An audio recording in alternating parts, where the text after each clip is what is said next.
살다 보면 인간관계 갈등 때문에 서로 얼굴을 붉히는 일이 생깁니다. 남녀노소 할 것 없이 인간관계는 어렵게만 느껴지곤 하는데요. 데일 카네기는 변하지 않는 인간관계에는 세 가지의 기본 원칙이 있다고 합니다. 이것 세 가지만 지키면 인간관계에서 오는 모든 고민과 문제들이 해결된다고 하죠.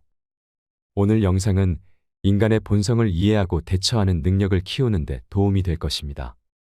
인간관계에서 오는 모든 고민을 해결할 수 있는 시간이 되길 바랍니다. 전 세계 1억 부 판매 베스트셀러 데일 카네기 책에서 성공 철학을 듣겠습니다. 인간관계가 진짜 쉬워지는 세 가지 방법. 첫 번째, 잘못을 지적하거나 비난하거나 불만을 표현하지 말라. 저는 사람들에게 기쁨을 주고 좋은 시간을 보내도록 도우면서 제 인생의 한창 때를 보냈습니다. 그런데도 돌아온 거라곤 모욕과 쫓기는 신세뿐이네요. 알 카포네가 한 말이다.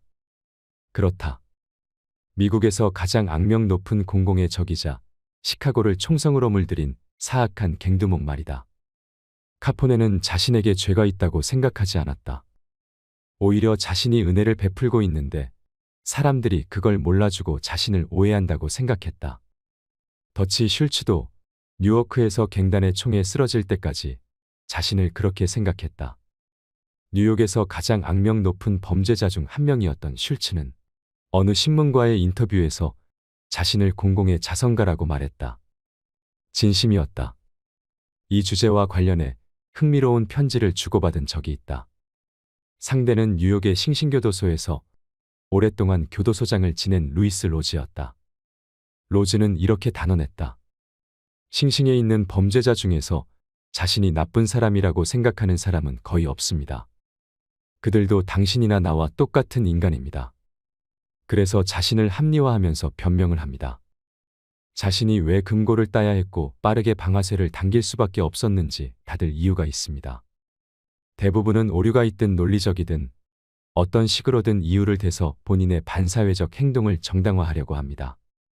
자기 자신에게조차 말이죠. 그렇기 때문에 자신은 애초에 감옥에 와서는 안 되었다는 견해를 완강히 유지하는 겁니다.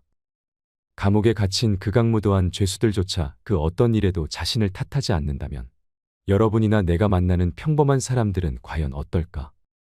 워너메이커 백화점의 설립자 존 워너메이커는 언젠가 이렇게 말했다.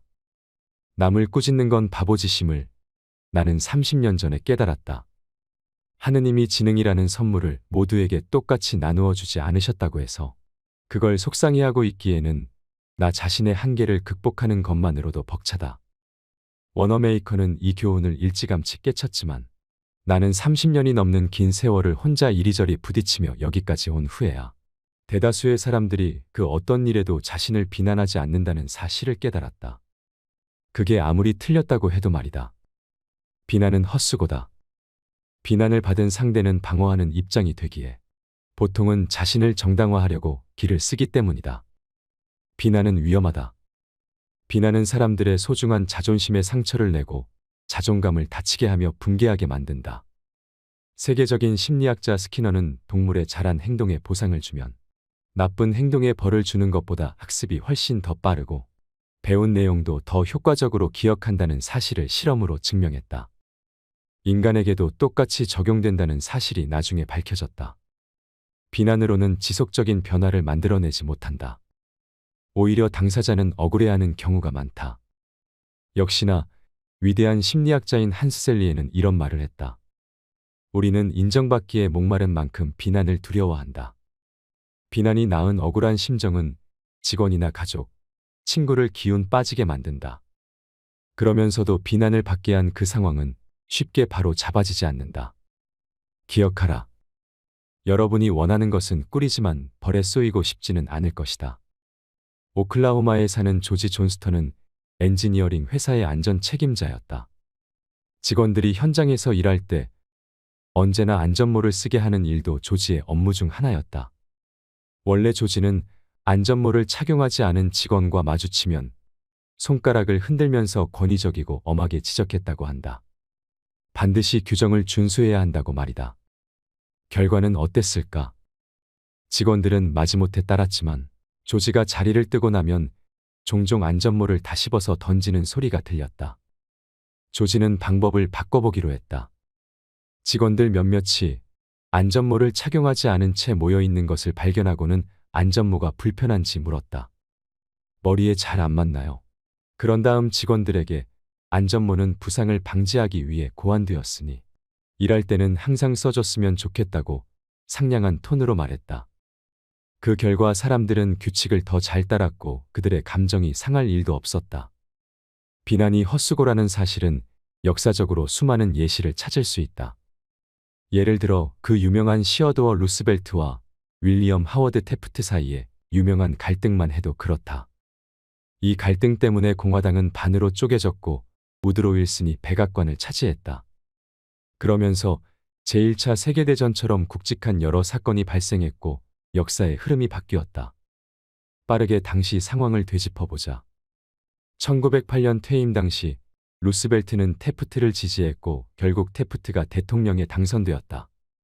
이후 루스벨트는 아프리카로 떠났다. 다시 미국으로 돌아왔을 때 루스벨트는 폭발했다. 루스벨트는 태프트가 보수적이라며 맹비난하고 자신이 세 번째로 다시 대통령 후보로 지명받기 위해 진보당을 창당했으나 이는 공화당을 허물어뜨렸을 뿐이었다. 이어진 선거에서 윌리엄 하워드 태프트와 공화당은 버몬트와 유타 단 2개 주에서밖에 승리하지 못했다. 공화당 역사상 최악의 참패였다. 루스벨트는 태프트를 탓했다. 그러나 태프트 대통령도 자신을 탓했을까? 당연히 아니다. 태프트는 눈물이 그렁그렁해서는 이렇게 말했다. 제 상황에서 달리 뭘 어떻게 할 수 있었을지 저는 모르겠어요. 누구 탓이었을까? 루스벨트일까? 태프트일까? 솔직히 나는 모르겠고 관심도 없다. 내가 하고 싶은 말은 루스벨트가 아무리 태프트를 비난해도 태프트는 자신이 틀렸다고 생각하지 않았다는 것이다. 오히려 태프트는 자신을 정당화하려고 애썼고 같은 말만 반복했다. 눈물이 그렁한 채로 제 상황에서 달리 뭘 어떻게 할 수 있었을지 저는 모르겠어요. 여러분도 바꾸고 싶거나 다잡고 싶거나 고치고 싶은 사람이 있는가? 좋다. 괜찮다. 나도 찬성이다. 그렇지만 우선 자기 자신부터 그렇게 해보는 건 어떨까? 내 말은 순전히 이기적인 관점에서 봤을 때 남을 고치려고 하기보다는 이 편이 훨씬 더 득이 되고 덜 위험하다는 뜻이다. 공자는 이렇게 말했다. 내 집 현관이 더러울 때는 이웃집 지붕에 눈을 탓하지 말라. 아직 어려서 다른 사람들에게 멋있게 보이려고 애쓰던 시절에 내가 미국 문학계에서 두각을 드러내던 리처드 하딩 데이비스에게 바보 같은 편지를 쓴 적이 있다. 나는 어느 잡지에 작가들에 관한 글을 기고할 예정이었기에 데이비스에게 그의 작업 방식을 알려달라고 요청했다. 그보다 몇 주 앞서 어딘가에서 받은 편지 한 통의 말미에 이렇게 쓰여 있었다. 말을 받아 적었으나 읽지 않았음. 굉장히 인상 깊었다.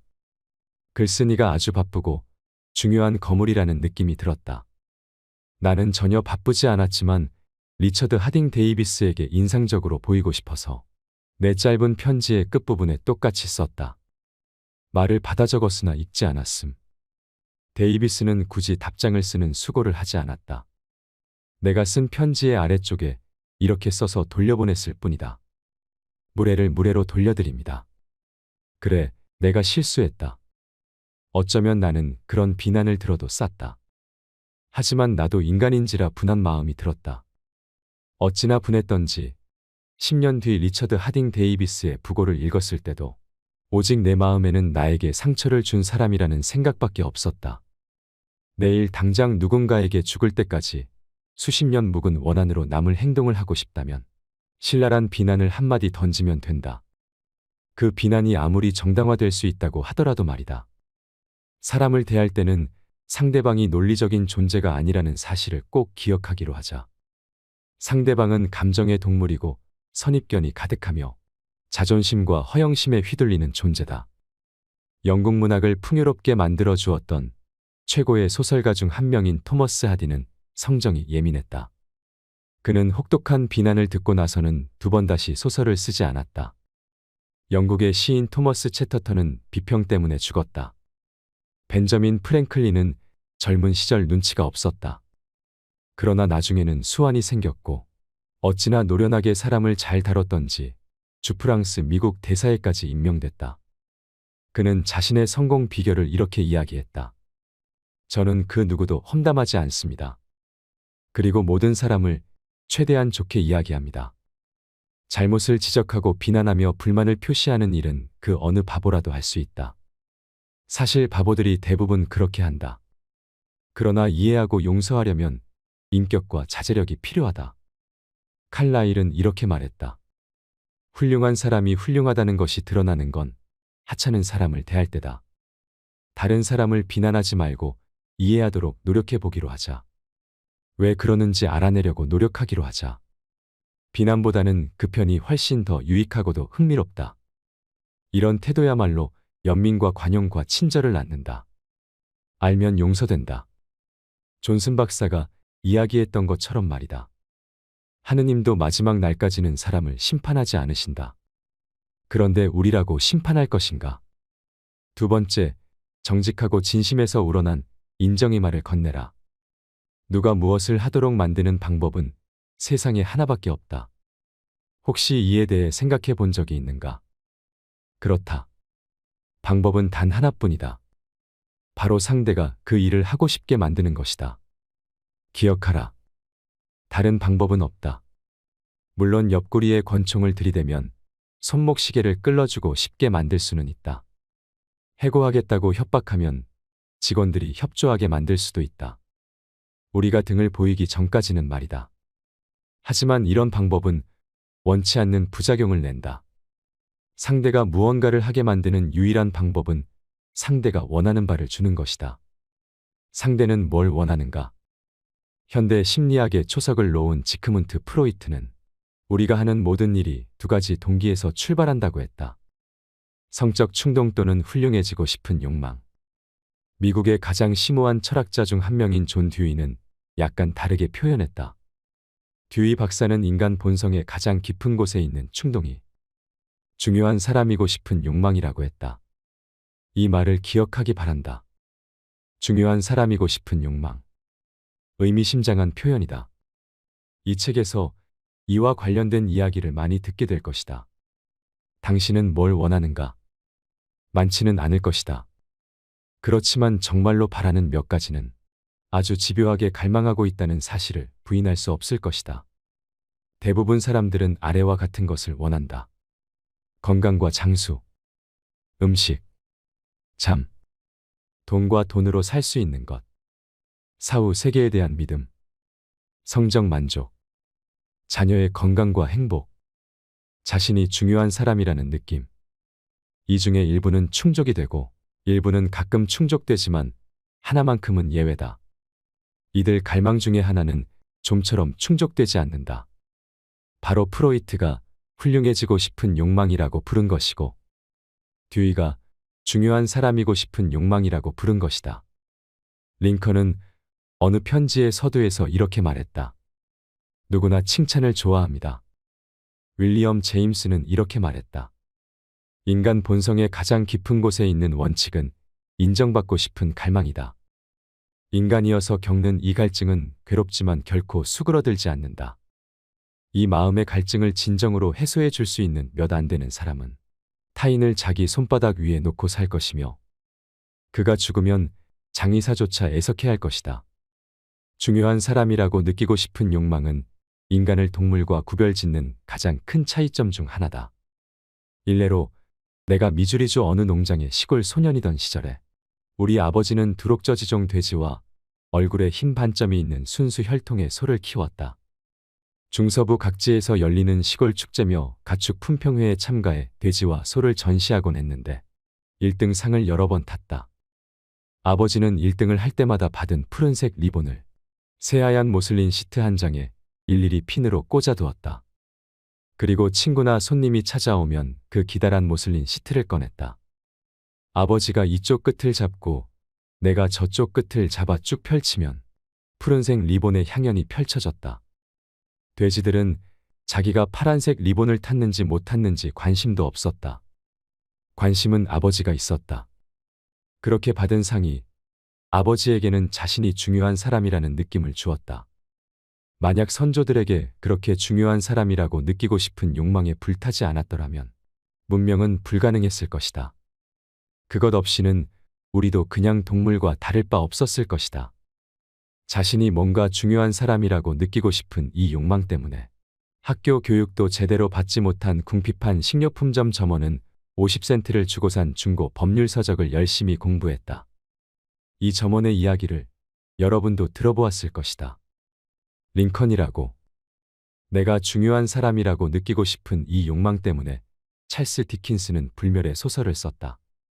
어밀리아 에어하트는 대서양을 단독 비행했다. 저명한 영국의 건축가 크리스토퍼 렌은 그토록 아름다운 건축물을 남겼다. 이 욕망 때문에 마리 퀴리는 목숨까지 위협했던 극도로 위험한 방사능 분야의 연구를 개척했다.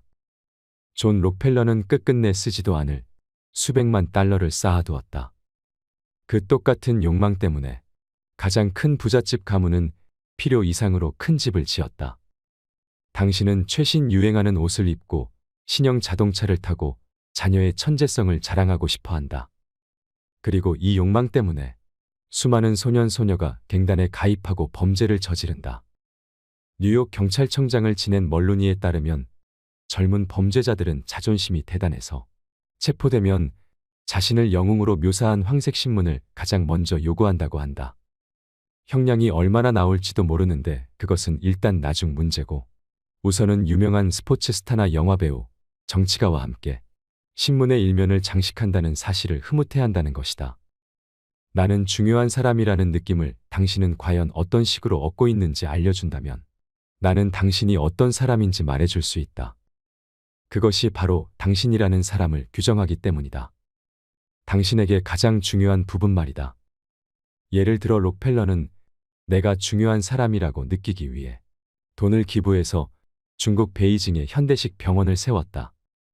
한 번도 본 적 없고 앞으로도 볼 일이 없을 수백만 명의 가난한 사람들을 돌볼 병원이었다. 반면에 존 딜린저는 노상강도 짓을 하고 은행을 털고 사람을 죽이며 자신이 중요한 사람이라는 느낌을 얻었다. FBI 요원이 딜린저를 뒤쫓을 때 그는 미네소타주에 있는 한 농장으로 쳐들어가서 이렇게 외쳤다. 나는 딜린저다. 그는 자신이 공공의적임을 자랑스럽게 여겼다. 그렇다.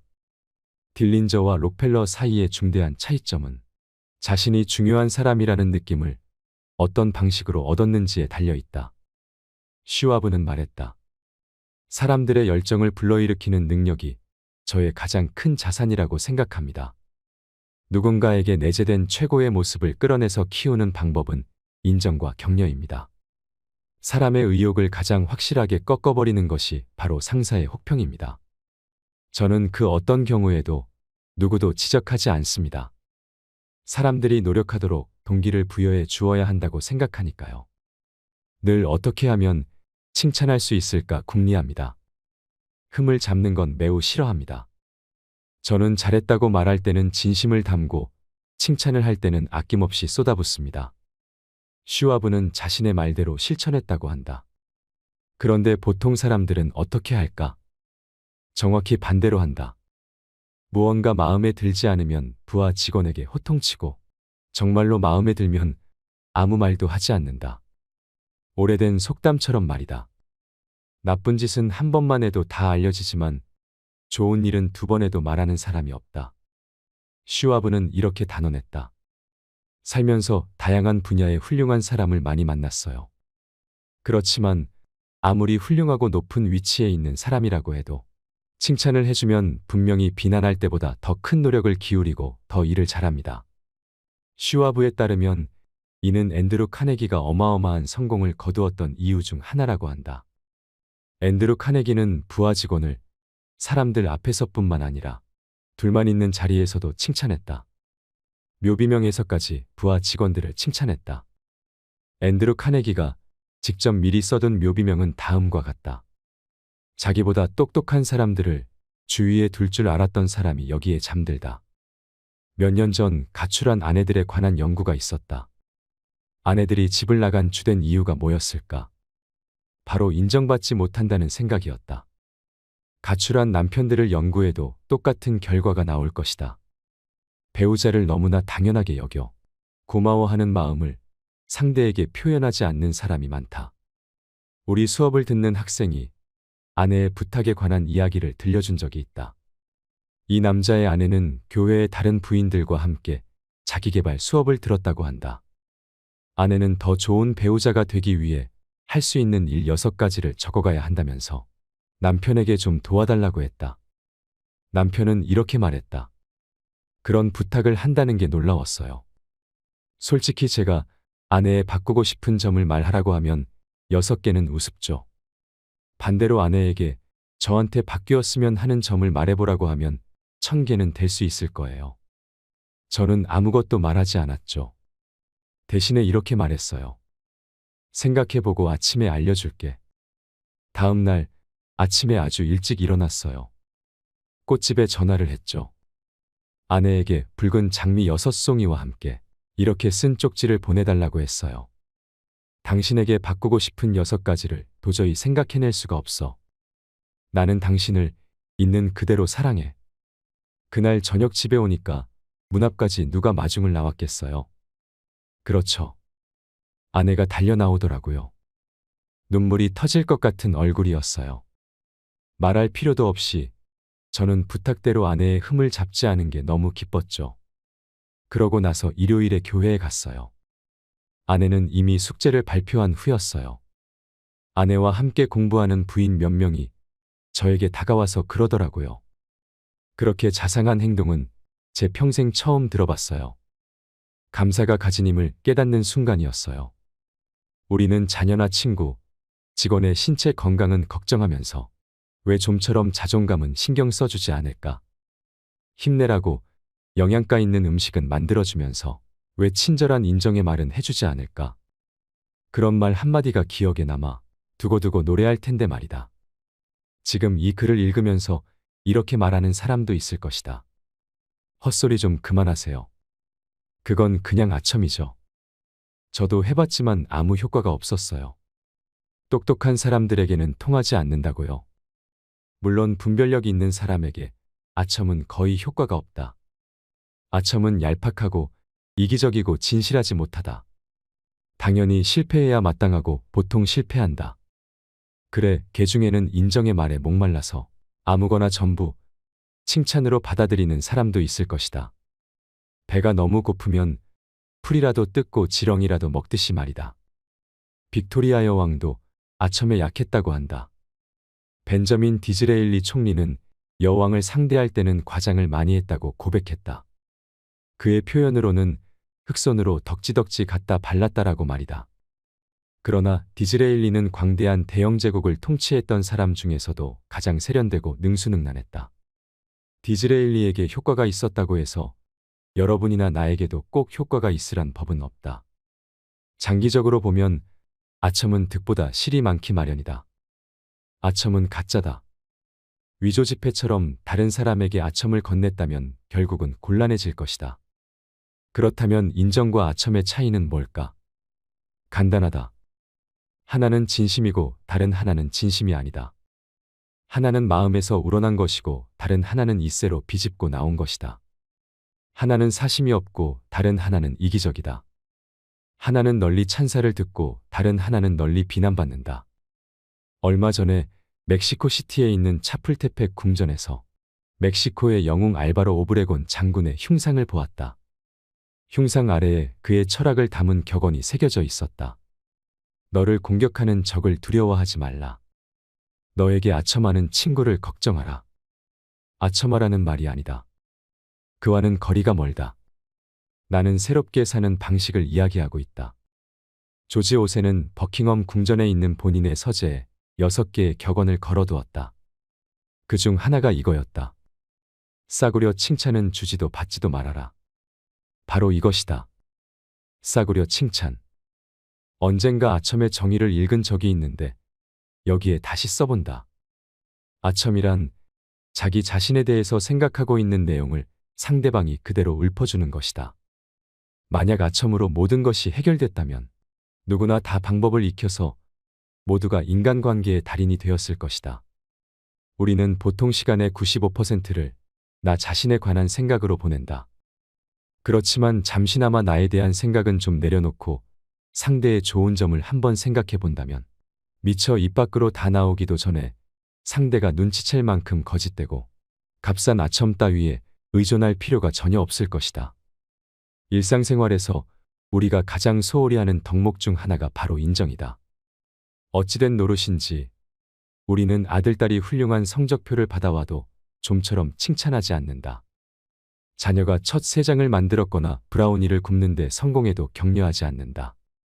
이런 종류의 관심과 칭찬보다 아이들을 더 기쁘게 하는 일은 없는데도 말이다. 다음에 외식할 때 음식이 기막히게 맛있다면 셰프에게 음식이 아주 훌륭했다는 말을 전하라.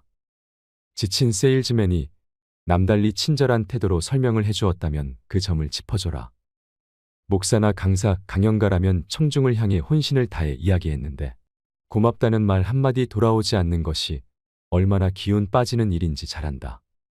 전문가도 이런데 사무실이나 상점, 공장에서 일하는 사람과 내 가족, 친구들은 2배로 더 기운이 빠질 것이다. 직장에서는 모든 동료가 한 명의 인간이며 인정의 말에 목말라 한다는 사실을 절대로 잊지 말아라. 인정해주는 말이야말로 모든 영혼이 좋아하는 법정화폐 같은 것이다. 매일 방문하는 곳에는 조그마한 감사의 불꽃을 남기도록 노력해보라. 거기서 작은 우정의 불길이 만들어져 다음번에 방문할 때 등불처럼 환하게 비춰주는 걸 보면 깜짝 놀랄 것이다. 남에게 상처를 주는 일은 그 사람을 바꾸지 못할 뿐만 아니라 상대가 원하는 일도 아니다. 내가 종이를 오려 거울에 붙여놓는 바람에 매일 볼 수밖에 없는 옛말이 하나 있다. 나는 이 길을 한 번만 지날 것이다. 그러니 다른 인간에게 행할 수 있는 선행이나 베풀 수 있는 친절이 있다면 지금 당장 하도록 하자. 미루거나 방치하지 말자. 다시는 이 길을 지나지 못할 테니. 위대한 철학자 랠프 월도 에머슨이 이런 말을 했다. 내가 만나는 사람은 누구나 나보다 뛰어난 점이 있다. 그 점을 통해 나는 그 사람을 더 잘 알게 된다. 만약 에머슨도 그랬다면 여러분이나 나에게는 1000배는 더 그렇지 않을까. 내가 이룬 것, 내가 원하는 것은 그만 생각하자. 상대의 장점을 알아내려고 노력하자. 그런 다음 아첨은 잊어버려라. 정직하고 진심에서 우러난 인정의 말을 건네라. 잘했다고 말할 때는 진심을 담고 칭찬을 할 때는 아낌없이 쏟아부어라. 그러면 사람들은 당신의 말을 소중히 간직하며 평생토록 되낼 것이다. 당신이 그런 말을 했다는 사실을 까마득히 잊어버려도 되낼 것이다. 셋째, 상대가 간절히 원하게 만들어라. 여러분이 내일 누군가에게 어떤 일을 설득하고 싶으면 말하기 전에 잠시 자문해보라. 어떻게 해야 이 사람이 그 일을 하고 싶을까? 그러면 경솔하게 이야기를 꺼냈다가 부질없이 내가 바라는 사항만 잔뜩 늘어놓는 일은 생기지 않을 것이다. 성공하는 비결이 하나 있다면 나의 관점 못지않게 상대의 관점을 파악하여 그 사람의 시각에서 대상을 바라보는 능력이다. 여름이면 종종 메인주에 낚시를 하러 가곤 했다. 나는 개인적으로 크림을 올린 딸기를 아주 좋아한다. 그런데 무슨 이유에선지 물고기는 벌레를 더 좋아했다. 그래서 나는 낚시를 할 때는 내가 원하는 것은 생각하지 않았다. 물고기가 원하는 것을 생각했다. 낚싯바늘에 미끼로 크림을 올린 딸기를 끼우지 않은 대신 벌레나 메뚜기를 물고기 눈앞에서 흔들어대며 이렇게 말했다. 이거 먹고 싶지 않니? 왜 사람을 낚을 때는 똑같은 상식을 발휘하지 않는가? 제1차 세계대전 중 영국 총리를 지낸 로이드 조지는 바로 이 상식을 발휘했다. 전시의 다른 리더들은 모두 잊히고 난 후에도 어떻게 그만이 계속 권좌에 남았느냐고 누군가 묻자 그는 굳이 한 가지 비결을 꼽자면 물고기에 맞춰 미끼를 끼우는 법을 터득한 덕분이라고 답했다. 내가 원하는 것을 왜 끄집어내는가? 그건 아이들이나 하는 짓이다. 바보짓이다. 물론 당신은 당신이 원하는 것에 관심이 있고 앞으로도 영원히 그럴 것이다. 하지만 당신 말고는 아무도 거기에 관심이 없다. 우리는 당신과 똑같다. 우리는 내가 원하는 것에 관심이 있다. 그러니 남에게 영향을 미치는 유일한 방법은 상대가 원하는 것에 대해 이야기하고 어떻게 하면 그걸 얻는지 알려주는 것이다. 내일 만약 누군가에게 어떤 일을 시키고 싶다면 이 점을 기억하라. 예를 들어 자녀가 담배를 피우지 않기를 바란다면 일장 연설을 늘어놓지 말라. 당신이 원하는 걸 말하지 말라. 대신에 담배 때문에 야구팀에 들어가지 못할 수도 있다는 걸, 100m 달리기에서 질 수도 있다는 걸 알려줘라. 여러분이 아이를 상대하든 송아지나 침팬지를 상대하든 이 점은 기억해 두면 좋을 것이다. 한 예로 어느 날 랠프 월도 에머슨이 아들과 함께 송아지를 헛간에 들여보내려고 하고 있었다. 그런데 두 사람은 흔한 실수를 저질렀다. 자기들이 바라는 것만 생각한 것이다. 에머슨은 뒤에서 밀고 아들은 앞에서 끌었다. 그러자 송아지는 움직이지 않고 버텼다. 송아지도 자신이 원하는 것만 생각했다. 다리를 뻗대며 고집스럽게 풀밭을 떠나지 않으려 했다. 농장에서 자란 하녀가 우연히 헛간 쪽을 흘끗 쳐다봤다가 공경에 빠진 둘을 발견했다. 하녀는 에세이나 책은 쓸 줄 몰랐지만 말이나 송아지는 에머슨보다 잘 알았다. 하녀는 송아지가 뭘 원할지 생각했다. 그래서 손가락 하나를 송아지가 쪽쪽 빨게 하면서 자연스럽게 헛간으로 데려갔다. 세상에 태어난 날부터 당신이 했던 모든 행동은 당신이 무엇인가를 원하기 때문이었다. 당신이 적십자에 큰돈을 기부한 일은 어떨까? 그렇다. 그 또한 예외가 아니다. 당신이 적십자에 기부한 이유는 당신이 도움의 손길을 내밀기를 원했기 때문이었다. 당신은 아름답고 사심없고 성스러운 행동을 원했다. 너희가 여기 내 형제 중에 지극히 작은 자 하나에게 한 것이 곧 내게 한 것이니라. 돈보다 그런 감정을 더 많이 원한 것이 아니었다면 당신은 기부를 하지 않았을 것이다. 물론 거절하기가 부끄럽다는 이유로 혹은 고객이 부탁하여 기부를 했을 수도 있다. 그러나 한 가지는 분명하다. 당신이 기부를 한 것은 무엇인가를 원했기 때문이다.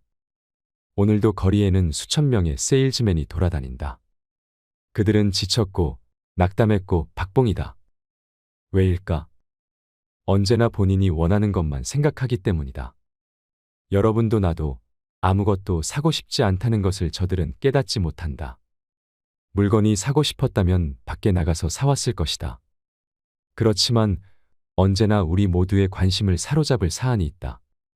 바로 내가 가진 문제를 해결하는 것이다. 만약 어느 세일즈맨이 그의 서비스나 제품이 우리의 문제를 해결하는데 어떻게 도움을 줄지 명확하게 설명한다면 그들은 우리에게 아무것도 팔 필요가 없다. 왜냐면 우리가 살 것이기 때문이다. 고객은 내가 샀다고 느끼고 싶지, 누가 나한테 팔았다고 느끼고 싶지는 않다. 그런데도 수많은 세일즈맨이 고객의 시각에서 살피지 못하고 무언가를 파는데 평생을 바친다. 남의 입장이 되어볼 수 있는 사람은, 타인의 사고방식을 이해할 수 있는 사람은 자신의 앞날을 걱정할 필요가 전혀 없다. 여러분이 이 책을 읽고 딱 하나만 챙겨간다면, 늘 조금이라도 더 다른 사람의 관점에서 생각하게 된다면 그것 하나만 얻어가도 여러분의 커리어에 귀중한 주춧돌이 될 것이다. 상대의 관점을 살펴서 상대가 정말로 그것을 원하게 만든다면 당신에게만 득이 되고 상대에게는 해가 되는 뭔가를 시키려는 듯이 보이지는 않을 것이다. 협상을 했다면 양쪽 모두에게 득이 되어야 한다. 자기 표현은 인간 본성이 절대적으로 요구하는 부분이다. 우리는 왜 똑같은 심리를 비즈니스에 적용하지 않는 걸까? 기발한 아이디어가 떠오르면 남들이 그게 내 아이디어라고 생각하게 만드는 대신 그들이 직접 그 아이디어를 요리하고 휘젓게 하라. 그러면 자기 아이디어라고 여길 테고, 그리하여 그 아이디어를 좋아하게 될 테고, 어쩌면 두 그릇씩 먹을지도 모른다. 기억하라. 먼저 상대가 간절히 원하게 만들어라. 이렇게 할 수 있는 사람은 온 세상이 그의 편이다. 못하는 사람은 외로운 길을 가야 한다. 변하지 않는 인간관계의 세 가지 기본 원칙. 잘못을 지적하거나 비난하거나 불만을 표현하지 말라. 정직하고 진심에서 우러난 인정의 말을 건네라. 상대가 간절히 원하게 만들어라. 이 세 가지를 마음속에 새겨두시고 지혜로운 인간관계를 맺어가시길 바랍니다. 이상으로 책틀맨이었습니다. 지혜를 쌓는 당신의 오늘이 아름답습니다. 더 좋은 영상으로 찾아뵙겠습니다.